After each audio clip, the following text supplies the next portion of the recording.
ሰላም መኩነን ከሪል ቱተርስ ዛሬ ደግሞ ይዤላችሁ የመጣሁት ስለ ሪፍራክቲቭ ኢንዴክስ ነው። ሪፍራክቲቭ ኢንዴክስ እንግዲህ ምንድነው ካላችሁኝ የአንድ የብርሃን ፍጥነት ከቫኪዩም መጥቶ ማቴሪያል ውስጥ ሲገባ በምን ያህል ፍጥነቱ ይገደባል የሚለውን ወይም በምን ያህል ፍጥነቱ ይቀንሳል የሚለውን ነው አብረን የምናየው። ለምሳሌ ያህል ዛሬ ይዤላችሁ የመጣሁት ግላስ ብሎክ አለ። እንግዲህ ወደ የብርሃን ማቴሪያል ውስጥ ሲገባ ፍጥነቱ በምን ያህል ይቀንሳል የሚለውን አብረን ካልኩሌት እናደርጋለን። እንግዲህ ኢኒሺያሊ ፎርሙላችን የነበረው ምንድነው? ሪፍራክቲቭ ኢንዴክስ ማለት the ratio of speed of light in vacuum to speed of light in a material። ስለዚህ ዛሬ እንደ ማቴሪያል አድርገን የምንጠቀመው ግላስ ብሎካችን ነው። ግን በማቴሪያል ውስጥ ሲገባ የብርሃኑ ፍጥነት እሱን ካልኩሌት ሳይሆን የምናደርገው በሌላ ፎርሙላ ተጠቅመን ነው። ግን የሚሆነው የብርሃንን ፍጥነት በግላስ ብሎክ ውስጥ ሳይሆን ዛሬ የምንለካው ስኔልስ ሎውን በመጠቀም ይሆናል። ስኔልስ ሎው ደግሞ ምን ይላል? ሪፍራክቲቭ ኢንዴክስ የምትለኩበት ሌላ አማራጭ መንገድ አለ እያልን ነው። ያ ማለት ምንድነው? አንግል ኦፍ ኢንሲደንሱ እና አንግል ኦፍ ሪፍራክሽንን ከለካችሁ በኋላ የእነሱን ሳይን ወስዳችሁ ሬሾ ብታደረጉት ሪፍራክቲቭ ኢንዴክስ ኦፍ ማቴሪያል ይሰጣችኋል ይለናል። እንግዲህ እንደምታዩት ይኸው ግላስ ብሎኬን ተጠቅሜ ግላስ ብሎኩንም ትሬስ አድርጌ ሪፍራክትድ ሬይ ዲያግራም ተሰርቷል። ይሄ እንዴት ተሰራ ካላችሁ በመጀመሪያው ቪዲዮ ላይ ገብታችሁ አጠቃላይ ዝርዝሩን የሬይ ዲያግራም ላይ እንድትሰራ ማየት ትችላላችሁ። ዛሬ ግን ትኩረት የምንድነው አንግል ኦፍ ኢንሲደንስ እና አንግል ኦፍ ሪፍራክሽኑን መለካት ነው። ስለዚህ እንዴት እንለካለን ካላችሁን ፕሮትራክተር እንጠቀማለን።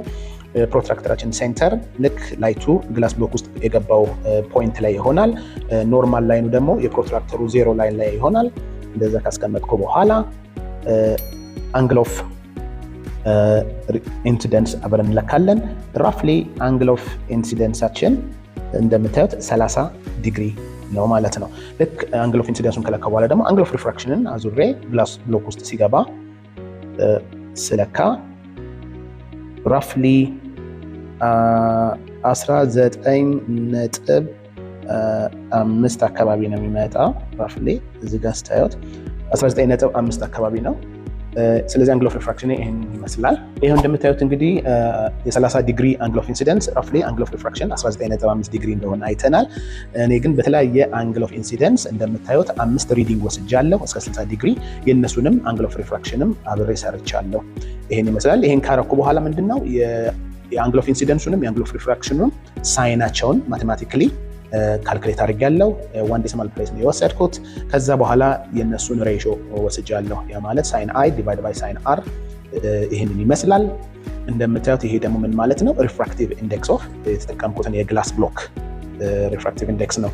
ቫልዩንም እንደምታዩት ኦልሞስት አፕሮክሲሜትሊ ኦልሞስት ክሎዝሊ ኢኩል ነው፣ ግን ኢዝ ኖት ቬሪ አኩሬት ኤክስፐሪመንት ሳረግ። ስለዚህ በዚህ አጋጣሚ እስቲ ይህንን ኤክስፐሪመንት ሲሰራ ኤረር ምንጭ የሆኑት ምን ሊሆኑ ይችላሉ፣ በምን መንገድ ቢሰራ ቫልዩ አኩሬት ሊሆን ይችላል የምትሉትን ሀሳባችሁን በኮሜንት ቦክስ ላይ ጻፉልኝ።